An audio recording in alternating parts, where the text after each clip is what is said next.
Hello everyone, good morning. आप सभी लोगों का बहुत बहुत स्वागत है आज के इस हमारे सेशन में।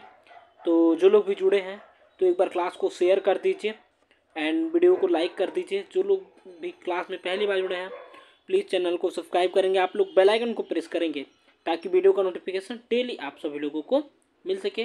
उम्मीद है सभी लोग स्वस्थ होंगे, अच्छे से आप सभी लोगों की पढ़ाई चल रही होगी। ठीक है, तो इस क्लास में हम लोग टॉप 15 यानी कि 15 क्वेश्चन को देखेंगे। ठीक है, सारे प्रश्न इंपॉर्टेंट रहेंगे, तो जो लोग भी जुड़े हैं लास्ट तक बने रहिएगा। चलिए हम लोग चलते हैं पहले क्वेश्चन को। बताएंगे स्वास्थ्य संगठन के किस स्तर पर स्वास्थ्य सेवा महानिदेशालय होता है। तो बताना है स्वास्थ्य संगठन के किस स्तर पे स्वास्थ्य सेवा महानिदेशालय होता है। तो राज्य स्तर पे होता है, जिला स्तर, ग्राम स्तर या केंद्रीय स्तर पे। तो ये होता है, ध्यान रखिएगा क्या होता है। तो ये आपका होता है राज्य स्तर पे होता है, यानी कि स्टेट लेवल पे होता है। तो ऑप्शन ए यहाँ पे आप लोगों का राइट आंसर हो जाएगा। आगे बढ़िए, सेकंड नंबर को देखेंगे। रिकेट से पीड़ित एक बच्चे के द्वारा निम्नलिखित में से कौन सा खनिज लिया जाना चाहिए। तो पोटेशियम लिया जाना चाहिए, कैल्शियम लिया जाना चाहिए, सोडियम या आयरन। तो यहाँ पे बताएंगे आयरन रक्ताल। ठीक है, आयरन बताइए किसके लिए लिया जाता है। यहाँ पे क्या हो जाएगा, रिकेट्स जो है ना, ठीक है, बच्चों में होता है, बड़ों में क्या होता है, यही ऑस्ट्रोमलेशिया होता है। तो कैल्शियम की कमी के कारण, ठीक है, कैल्शियम की कमी के कारण विटामिन डी, ठीक है, विटामिन डी जो कहाँ से मिलता है, तो इसका रासायनिक क्या होता है, टोकोफेरोल होता है। ठीक है, क्या होता है, सॉरी, कैल्सीफेरोल होता है ना, इसका रासायनिक नाम विटामिन डी का कैल्सीफेरोल होता है। ठीक है, ध्यान रखिएगा, या कैल्शियम हो जाएगा, यानी कि विटामिन डी जो है सूर्य के प्रकाश से मिलेगा, या कैल्शियम की कमी से ठीक है, रिकेट जो है सबसे आम कारण होता है। विटामिन डी मुख्य रूप से त्वचा को धूप में रखने से प्राप्त होता है, या कुछ कुछ खाद्य पदार्थों की जैसे कि तेलीय मछली जो होती है ना, ठीक है, तेलीय मछली अंडा में भी पाया जाता है, ध्यान रखिएगा। ठीक है, बच्चों में मजबूत हड्डियों के लिए निर्माण के लिए विटामिन डी की आवश्यकता होती है, यहाँ पे ध्यान रखना है। चलिए बताएंगे दर्द प्रबंधन के लिए इस्तेमाल की जाने वाली सबसे पहली दवा, फर्स्ट लाइन ड्रग, बताना है आप लोगों को कौन सी है। तो बताना है कौन सी दवा है सबसे पहली दवा, मार्फिन है, ठीक है, या कौन सी आप लोग बताएंगे जल्दी से, क्या हो जाएगा, मार्फिन है, ठीक है, क्लोनीडाइन है, एसिटी एसिटामिनोफेन है, या केटामाइन है।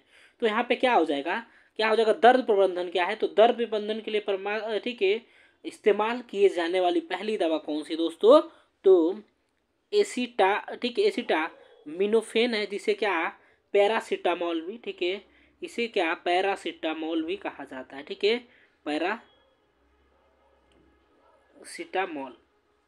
ठीक है, पीसीएम सामान्य भाषा में कहें पीसीएम ले लेना।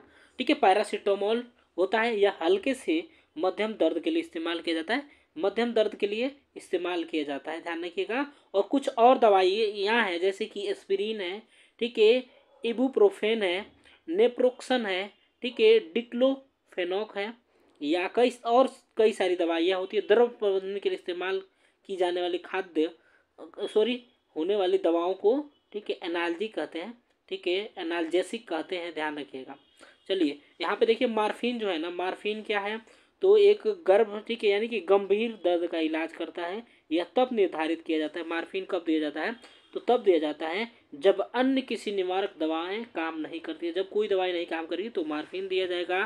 ठीक है, और यहाँ पे देखिए क्लोनीडाइन है, क्लोनीडाइन क्या होता है, तो एक टैबलेट होता है जो मस्तिष्क के उस हिस्से को प्रभावित करेगा करके एडीएचडी का इलाज कर सकता है, जो कि ध्यान और आवेग को नियंत्रित करता है।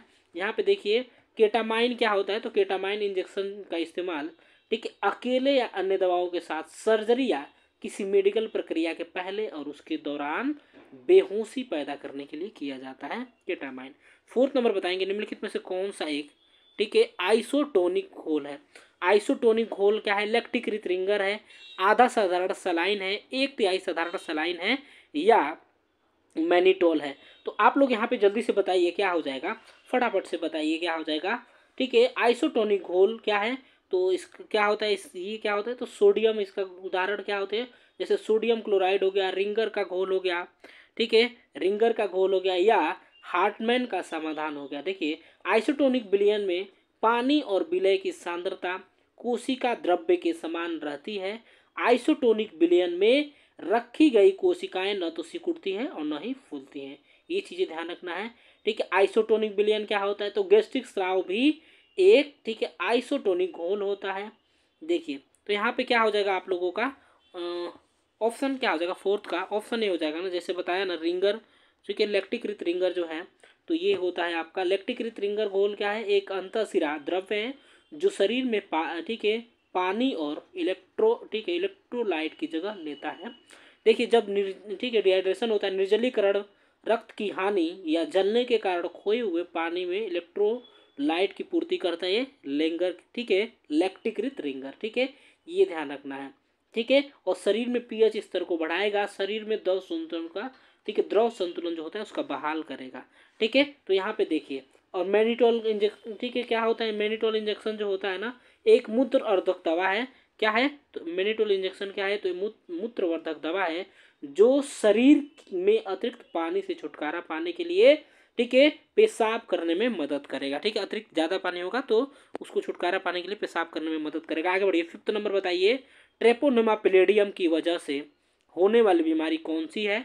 तो ट्रेपोनेमा पैलेडियम, ठीक है, ट्रेपोनेमा पैलेडियम, ठीक है, जिससे पहले, ठीक है, स्पिरोचेटा पैलेडियम के नाम से भी जाना जाता है, एक माइक्रो एरोफिलिक या ग्राम नेगेटिव, ठीक है, स्पाइरोकैट जीवाणु है। ये चीज़ें ध्यान रखना है। ठीक है, तो इससे क्या होता है? तो सिफिलिस होता है। ऑप्शन क्या हो जाएगा? ई हो जाएगा, यानी कि सिफिलिस रोग हो जाएगा। क्या होता है? ट्रेपोनेमिया पैलेडियम के कारण क्या होता है? तो सिफिलिस होता है। ठीक है, जो मुख्य रूप से यौन संपर्क के माध्यम से फैलता है। सिफिलिस कैसे फैलता है? तो यौन संपर्क के माध्यम से फैलता है। तो ये ध्यान रखिएगा। इसकी संक्रमण की विशेषताएं कई चरणों में होती है, जिनमें से प्रत्येक के अपने लक्षण होते हैं। इनके पहले चरण में, जिसे प्राथमिक और द्वितीयक सिफिलिस के रूप में जाना जाता है, लक्षणों में क्या होता है? तो त्वचा के घाव, चकत्ते और फ्लू जैसे लक्षण दिखाई देते हैं। पोलियो सभी लोगों को पता ही है, ऐसा वायरस है जिससे लकवा हो सकता है। इसे पीलिया के टीके, ठीक है, पोलियो के टीके से आसानी से रोका जा सकता है। पोलियो कैसे होता है? तो गंदे पानी या खाने की वजह से फैलता है। इसके अलावा यह संक्रमित व्यक्तियों के संक्रमण में, ठीक है, संपर्क में आने से फैलेगा। गोनेरियो क्या होता है? तो गोनेरियो क्या होता है? तो एक यौन संचारी रोग होता है। गोनेरियो क्या होता है? तो यौन संचारी रोग होता है। इसके कारण क्या होता है? गोनेरियो के कारण गले में खराश, नेत्र श्लेष्माशोथ, योनि या लिंग से असामान्य रक्तस्राव होगा।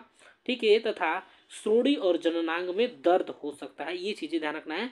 मम्स पता ही आप लोगों को। ठीक है, चलिए आगे बढ़े हम लोग। आगे बढ़िए, नेक्स्ट क्वेश्चन को देखिए। 5th नंबर बताएंगे, रक्ताल्पता यानी कि एनीमिया के बारे में बताइए। ठीक है, रक्ताल्पता यानी कि एनीमिया जो है क्या होता है? आमतौर पे किन महिलाओं में देखी जाती है?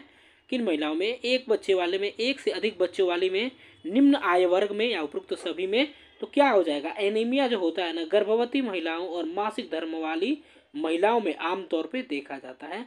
इसके कई कारण हो सकते हैं, जैसे कि खराब पोषण, आयरन की कमी और गर्भावस्था। ठीक है, गर्भावस्था, ये ध्यान रखिएगा। इसके कुछ कारण क्या है? तो गर्भावस्था के दौरान बढ़ते हुए शिशु के कारण शरीर में आयरन की कमी हो जाती है। मासिक धर्म के दौरान होने वाली रक्त की कमी के कारण होगा। ठीक है, पेट से खून बहना हो जाएगा, जठरांत, गुर्दे या यकृत रोग या कैंसर से होगा, या गर्भाशय फाइब्राइड से भी हो सकता है। तो यहाँ पे राइट आंसर क्या हो जाएगा? छठे का क्या हो जाएगा? ऑप्शन सी होगा, निम्न आय वर्ग। ठीक है, निम्न आय वर्ग हो जाएगा। निम्न आय वर्ग की महिलाओं में ये देखा जाता है। ये चीजें ध्यान रखना आप लोगों को। ठीक है, चलिए आगे बढ़िए। नेक्स्ट क्वेश्चन को देखेंगे, बताएंगे स्वास्थ्य सेवाओं के महत्वपूर्ण उद्देश्य क्या है? तो स्वास्थ्य सेवाओं के महत्वपूर्ण उद्देश्य आप लोगों को बताने हैं। रोगों की रोकथाम, स्वास्थ्य को बढ़ावा देना, रोगों का इलाज। तो ये सभी हो जाएंगे ना, यहाँ पे आसान क्वेश्चन है, ऑप्शन डी हो जाएगा, उपयुक्त तो सभी। यानी कि स्वास्थ्य सेवाओं के मुख्य उद्देश्य क्या है?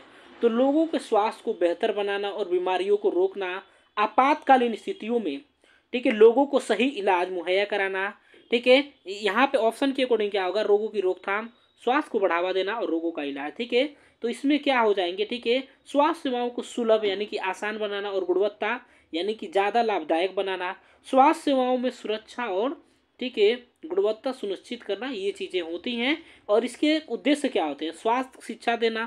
ठीक है, स्वास्थ्य का शिक्षा देंगे तो उसमें स्वास्थ्य सेवाएं जो होंगी ना, ठीक है, को बढ़ावा मिलेगा। स्वस्थ जीवन शैली को बढ़ावा देना, पोषण संबंधी कार्यक्रम चलाना। जब पोषण मिलेगा ना, ठीक है, तो स्वस्थ रहेगा आदमी खुद से ही, ठीक है। मानसिक स्वास्थ्य का देखभाल करना और पोषण संबंधी कार्यक्रम जब चलेगा ना, तो उसमें पोषण जब व्यक्ति सही से लेगा तो उसे कोई प्रॉब्लम नहीं होगा। इसमें क्या होगा, तो प्रसव पूर्व देखभाल करना भी इसका उद्देश्य होता है। आगे बढ़िए, तो समझ गए आप लोग। नेक्स्ट क्वेश्चन को देखेंगे। एक बार क्लास को सभी लोग शेयर करिए, बिना कहे शेयर कर दिया करिए। आप लोग वीडियो को लाइक करिए और बताएंगे मानव मस्तिष्क के निम्नलिखित भागों में से कौन सा निगलने उल्टी का निगमन केंद्र होता है। निगलने का और उल्टी का निगमन केंद्र कौन सा होता है। मस्तिष्क अनुमस्तिष्क होगा, प्रमस्तिष्क होगा, मेडुला ऑब्लांगेटा होगा या पोन्स हो जाएगा। तो यहाँ पे क्या होगा, ऑप्शन सी हो जाएगा ना, यानी कि मेडुला ऑब्लांगेटा जो है मानव मस्तिष्क का मेडुला ऑब्लांगेटा जो भाग है निगलने और उल्टी करने जैसी गतिविधियों को नियंत्रित करता है। मेडुला ऑब्लांगेटा मस्तिष्क स्तंभ का सबसे निचला हिस्सा है। यह शंकु के आकार का होता है। कैसे होता है, तो शंकु के आकार का होता है। मेडुला ऑब्लांगेटा के कुछ काम हृदय की धड़कन को नियंत्रित करना, सांस लेना, खांसना, छींकना, लार आना, रक्तस्राव को नियंत्रित करना, ये सभी होते हैं। ठीक है, तो ध्यान रखना है। यहाँ पे देखेंगे अनुमस्तिष्क जिसे क्या कहेंगे, ठीक है, इसे कहा जाता है सेरिबेलम। ठीक है, सेरिबेलम अनुमस्तिष्क है। ध्यान रखिएगा, मस्तिष्क का एक हिस्सा होता है। यह मस्तिष्क का सबसे बड़ा और विकसित हिस्सा होता है। इसे छोटे मस्तिष्क के नाम से भी जाना जाता है। ठीक है, ये क्या करता है, तो शरीर के संतुलन को आसान बनाए रखना इसका कार्य होता है। शरीर के संतुलन को आसान बनाए रखना, शैक्षिक कार्यों को सटीकता सुनिश्चित करना, मुद्रा बनाए रखना, चिंतन, स्मृति और ज्ञान से जुड़ा होना, ये सभी चीज़ें होती हैं। ठीक है, अनुमस्तिष्क जो है ऐच्छिक पेशियां जो होती हैं से संवेदनाएं प्राप्त करता है, इसका समन्वयन करता है। यहाँ पे ध्यान रखिएगा। ठीक है, अनुमस्तिष्क प्रमस्तिष्क के बारे में देखेंगे। मस्तिष्क का सबसे बड़ा हिस्सा होता है। मानव शरीर की कई गतिविधियों और महत्वपूर्ण प्रणालियों के लिए जिम्मेदार होता है, ये ध्यान रखिएगा। तो प्रमस्तिष्क को सेरिब्रम भी कहा जाता है। ठीक है, सेरिबेलम है ना, ये सेरिबेलम है और ये आपका सेरिब्रम है। ठीक है, ये नहीं समझिएगा कि दोनों एक ही हो गया। सेरिब्रम इसे कहा जाता है, ध्यान रखिएगा, सेरिब्रम। ठीक है जी, ठीक है, तो इसे सेरिब्रम कहा जाता है। चलिए, प्रमस्तिष्क को दो भागों में बांटा जाता है, जिन्हें दाहिना गोलार्ध और बायां गोलार्ध भी कहा जाता है। प्रमस्तिष्क जो है सबसे, ठीक है, प्रमस्तिष्क का सबसे विकसित और सबसे बड़ा हिस्सा होता है। प्रमस्तिष्क जैसे कि सोच हो गया, थिंकिंग, बुद्धि, ठीक, चेतना और स्मृति के लिए जिम्मेदार होता है, ये ध्यान रखिएगा। चलिए आगे बढ़िए। पोन्स क्या होता है, पोन्स देखिए मस्तिष्क के तने का हिस्सा होता है। यह मस्तिष्क को रीढ़ की हड्डी से जोड़ता है। पोन्स में कई तंत्रिकाएं जंक्शन होते हैं जो मांसपेशियों को नियंत्रित करते हैं। ध्यान रखिएगा, पोन्स जो है मध्य मस्तिष्क के नीचे, मेडुला ऑब्लांगेटा के ऊपर और सेरिब्रम में स्थित होता है, ध्यान रखिएगा। चलिए यहाँ पे देखिए, आगे बढ़ेंगे। ठीक है, आगे बढ़ेंगे, नेक्स्ट क्वेश्चन को देखेंगे। 9th नंबर बताइए, बताएंगे आप लोग कमेंट बॉक्स में, आप लोगों को क्लियर समझ में आ रहा है कि नहीं। एक स्वस्थ नवजात शिशु के जन्म के बाद धमनी वाहिनी क्या बन जाती है, तो धमनी वाहिनी क्या बनेगा, ठीक है, वेसाइकल लिगामेंट, सिराप्रक लिगामेंट या लिगामेंटम टेरेस या लिगामेंटम आर्टेरियोसम। तो ये क्या बन जाता है दोस्तों, क्या बन जाता है आप लोग बताइए, तो लिगामेंटम आर्टेरियोसम बन जाता है। ऑप्शन डी हो जाएगा। एक बार सभी लोग एक बार क्लास को शेयर करिए, फटाफट से वीडियो को लाइक करिए आप लोग। ठीक है, ठीक है, इतना मेहनत करने का कुछ तो फायदा हो, आप लोग शेयर करिए ज़्यादा से ज़्यादा, इन वीडियो को लाइक करिए दोस्तों में। और कमेंट बॉक्स में अपना आंसर जरूर करिए। जो लोग बाद में भी क्लास लेते हैं ना, तो आप लोग भी, ठीक है, जो लोग बाद में भी क्लास लेते हैं ना, तो आप लोग भी ध्यान दीजिए और वीडियो को पॉज करके कमेंट में अपना आंसर किया करिए। मैं सभी का कमेंट में देखता हूँ, ऐसा नहीं है कि कमेंट नहीं देखता हूँ। तो लिगामेंटम आर्टेरियोसम क्या होता है, तो महाधमनी और फुसफुस धमनी को जोड़ने वाला एक छोटा, ठीक है, रेशेदार लिगामेंट है। इसे बोटलो लिगामेंट, हार्वे लिगामेंट और बोटाली डक्ट के नाम से भी जाना जाता है। ठीक है, तो ये ध्यान रखेंगे, यह बाएं फुसफुस धमनी और महाधमनी से चाप जुड़ा होता, ठीक है, चाप जुड़ा होता है इसका। और यह महाधमनी, ठीक है, स्थमस पर स्थित होता है। कहाँ, महाधमनी स्थमस पे। चलिए आगे बढ़ेंगे। सिरापिरक लिगामेंट क्या होता है, तो सिरापिरक लिगामेंट ठीक है। देखिए सीरा ठीक है क्या होता है, तो विकृति इसके बारे में, सीरा विकृति में रक्त वाहिकाएं असमान रूप से फैलती हैं, यानी कि विकृति इसका जो होता है ना उसमें रक्त वाहिकाएं। देखिए यहाँ पे देखिए लिगामेंट टेरेस के बारे में देखेंगे। लिगामेंट टेरेस जो है ना एक लिगामेंट है जो कुल्हे जोड़ को स्थिरता देता है। कुल्हे यानी कि कुल्हे के जोड़ को स्थिरता देगा। हमारे कंधा है ना इसको कुल्ला कहा जाता है। ठीक है, यह कुल्हे की गेंद को सॉकेट से जोड़ता है, सॉकेट से जोड़ने का कार्य करेगा। यह कुल्हे की स्थिरता और फीमरल हेड को रक्त की आपूर्ति के लिए जरूरी होता है। कौन? लिगामेंट टेरेस, ध्यान रखिएगा। ठीक है, चलिए आगे बढ़े, नेक्स्ट क्वेश्चन को देखेंगे। 10th नंबर 10वां नंबर क्वेश्चन बताइए क्या हो जाएगा। ठीक है, बताइए मज़ा आ रहा है कि नहीं क्लास में, आप लोग बताइएगा, सभी लोग बताइएगा। और इसलिए लाइव क्लास इसलिए मतलब ऐसे आपका क्लास हो रहा है ना कि ज़्यादा कमेंट बाजी पे ध्यान ना दिया जाए। आप लोग तो अपने में कमेंट किया करिए, क्वेश्चन देखा करिए आप लोग। ठीक है, कमेंट किया करिए, उससे आप लोगों को क्या होगा ना अच्छा रहेगा। जो भी चीज़ आप लोग जो भी जानकारी, मान लीजिए कि नवजात शिशु या जो भी जानकारी आप लोग जानते हैं ना दोस्तों आप लोग, ठीक है, तो वो चीज़ें आप लोग क्या करेंगे ना कमेंट बॉक्स में लिखेंगे ना। फालतू की चीज़ जो छोड़ के कमेंट बॉक्स में लिखेंगे ना तो आपको ज़्यादा कुछ ज्ञान होगा। यानी कि एक बार जो लिख देंगे ना कमेंट बॉक्स में तो आपको हमेशा के लिए याद हो जाएगा। तो यहाँ पे बताएंगे अंडाकार रंध्र यानी कि क्या? फोरेमन ओवेल जिसे कहा जाता है। ठीक है, फोरेमन ओवेल। ठीक है, बताइए बंद होने का कारण क्या होता है, तो बताइए सभी लोग इसके कारण क्या होते हैं। तो इसके कारण कई सारे होते हैं। यहाँ पे क्या हो जाएगा, 10th का क्या हो जाएगा आप लोग बताइए। ऑप्शन सी हो जाएगा, यानी कि फेफड़े के रक्त प्रवाह में वृद्धि, यानी कि पल्मोनरी ब्लड फ्लो हो जाएगा। यहाँ पे देखिए हृदय के दाएं और बाएं और दाबों का स्थानांतरण भी हो सकता है।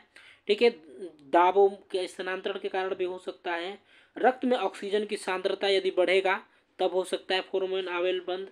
ठीक है, तो देखिए जब ये कब बंद होता है, और ग्रास नाल के परिसंचरण का बंद होता है, बाएं अलिंद के दबाव जब बढ़ेगा ना तब बंद हो जाएगा। ठीक है, यहाँ पे कमी दिया है ना, कमी दिया है, वृद्धि जब होगा तब बढ़ेगा। ठीक है, चलिए तो देखिए बच्चे के जन्म के समय, ठीक है, जो फोरामेन ओवेल होता है ना एक छोटा सा छेद होता है जो हृदय के ऊपरी कक्ष यानी कि अलिंद के बीच में होता है। कहाँ पे होगा? हृदय के ऊपरी कक्ष यानी कि अलिंद जो होता है ना उसके बीच में होता है। जन्म के बाद फोरामेन ओवेल आमतौर पे बंद हो जाता है। हालांकि कुछ बच्चों में यह छेद बंद नहीं होता है, जिसे पेटेंट फोरामेन ओवेल कहा जाता है, यानी कि पीएफओ कहा जाता है। ठीक है, पीएफओ का कारण क्या होता है?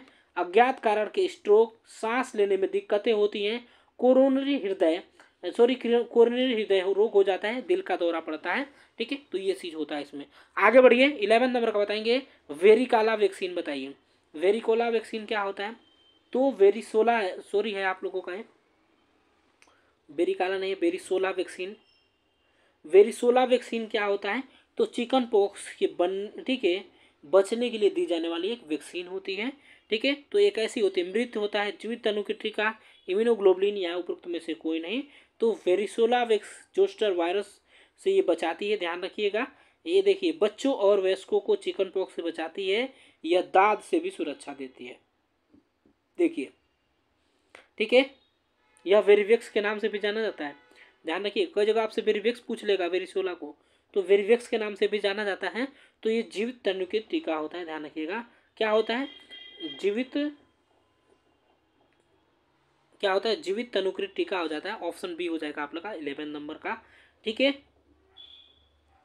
चलिए आगे बढ़िए। इम्यूनोग्लोबिन क्या होता है देखिए।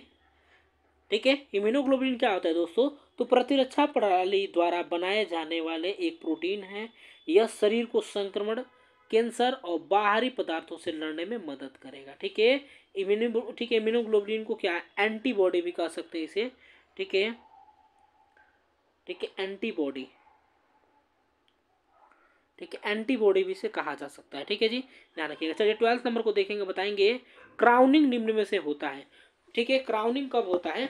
तो बताएंगे प्रसव पीड़ा का प्रथम चरण, प्रसव पीड़ा का दूसरा चरण, प्रसव पीड़ा का तीसरा चरण, प्रसव पीड़ा का चौथा चरण। तो देखिए क्राउनिंग क्या होता है? तो प्रसव के दौरान होने वाला एक चरण है जब शिशु का सिर योनि के द्वार से दिखाई देता है। तो यह कब होता है? तो प्रसव पीड़ा के दूसरे चरण में होता है। प्रसव पीड़ा के दूसरे चरण में होता है। क्राउनिंग के दौरान जो है शिशु का सिर योनि के द्वार से दिखाई देगा।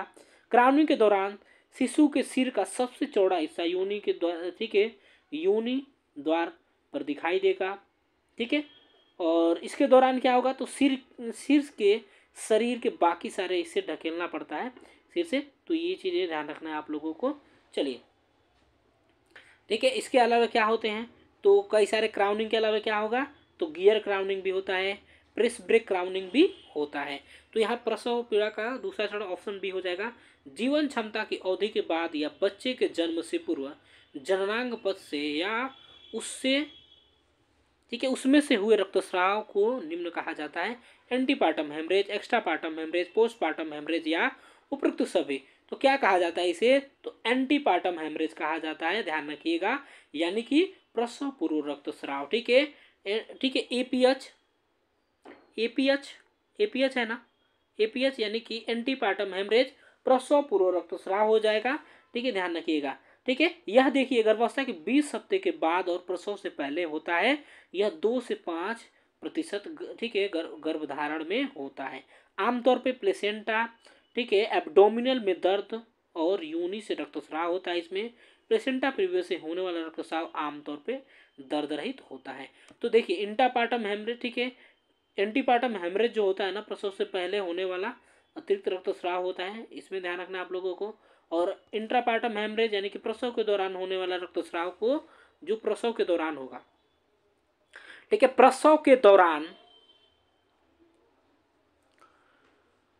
ठीक है, प्रसव के दौरान होगा, ध्यान रखिएगा, प्रसव के दौरान होगा ये, ठीक है। इसमें क्या होगा, एक गंभीर और कभी कभी जानलेवा भी हो सकता है। ये प्रसव के दौरान रक्तस्राव के कई कारण हो सकते हैं, जैसे कि प्लेसेंटल एब्डोमिनल, ठीक है, यूटेरिन एटोनी, प्लेसेंटा एक्रिटा, जननांग पथ का घाव या गर्भाशय का फटना, ये सभी चीज़ें हो सकता है, ठीक है। पोस्टपार्टम हेमरेज प्रसव पश्चात रक्तस्राव, जिसे पीपीएच कहा जाता है, ठीक है। यदि 500 ml से ज़्यादा रक्तस्राव होगा, ठीक है, प्रसव के पश्चात, तो उसे पीपीएच पोस्टपार्टम हेमरेज कहा जाता है। तो ये चीज़ें ध्यान रखना है, ठीक है। तो पीपीएच कहा जाता है। गर्भाशय की मांसपेशियां प्लेसेंटा रक्तवायु को बंद करने के लिए पर्याप्त मात्रा में संकुचित नहीं होती है, तो उसे कहा जाएगा पीपीएच, ठीक है। आगे बढ़िए, आगे बढ़िए, नेक्स्ट क्वेश्चन को देखिए। 14 नंबर बताएंगे क्या हो जाएगा, सभी लोग बताएंगे। भ्रूण के रक्त का नमूना निम्नलिखित में से किस स्थिति को प्रदिष्ट की जाती है, तो यहाँ HIV पॉजिटिव महिला, क्या हो जाएगा, सभी लोग बताएंगे। 14 का बताएंगे। या मोटी मेकोनियम अभिरंजित लेकर इलेक्ट्रॉनिक भ्रूण, ठीक है, मॉनिटरिंग के ऊपर विचित्र एवं असाधारण अनुरेखण या उपरोक्त सभी। तो यहाँ पे क्या हो जाएगा, ऑप्शन ए होगा, ऑप्शन ए होगा, यानी कि HIV पॉजिटिव महिला हो जाएगा। HIV पॉजिटिव महिला, इसमें गर्भ धारण करने में कठिनाई, रजोनिवृत्ति की उम्र में बदलाव और हड्डियों का कमजोर होना शामिल है, ठीक है। देखिए HIV से पीड़ित महिलाओं को गर्भधारण करने में कठिनाई हो सकती है।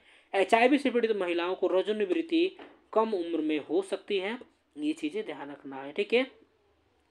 देखिए तो ऑप्शन क्या हो जाएगा, ऑप्शन हो जाएगा आप लोगों का ये। आगे बढ़िए एंड लास्ट क्वेश्चन को देखेंगे। बताइए, प्रसव पीड़ा इंजेक्शन के सक्रिय प्रबंधन के दौरान एर्गोमेट्रिन को निम्नलिखित स्थितियों में से किसमें, ठीक है, कंट्रा इंडिकेट किया जाता है। प्रेमी ग्रेविडा में, गंभीर एक्लेम्पिसिया, लंबा प्रसव पीड़ा, उपरोक्त में से कोई नहीं। तो यहाँ पे सभी लोग बताएंगे। देखिए देखिए क्या होता है, आंसर करिए क्या हो जाएगा। तो क्या हो जाएगा आप लोगों का, गंभीर एक्लेम्पिसिया हो जाएगा ना, ऑप्शन बी हो जाएगा। यहाँ पे 15 का क्या होगा, ऑप्शन बी होगा, गंभीर एक्लेम्पिसिया। क्या होता है, तो गंभीर एक्लेम्पिसिया गर्भावस्था के दौरान प्रसव के बाद होने वाला एक ऐंठन दौरा होता है। यह एक्लेम्पिसिया का एक गंभीर रूप होता है। एक्लेम्पिसिया प्री एक्लेम्पिसिया की एक गंभीर जटिलता है, ये चीज़ें ध्यान रखना है। एक्लेम्पिसिया में क्या होता है, एक्लेम्पिसिया से पीड़ित महिला को, ठीक है, दौरे पड़ सकते हैं, ठीक है। दौरे के दौरान माँ की बाहें, पैर, गर्दन, जबड़ा अनैच्छिक रूप से झटकेदार हरकतें कर सकती हैं। माता बेहोश भी हो सकती है इसमें, और खुद को गीला भी कर सकती हैं, ध्यान रखिएगा।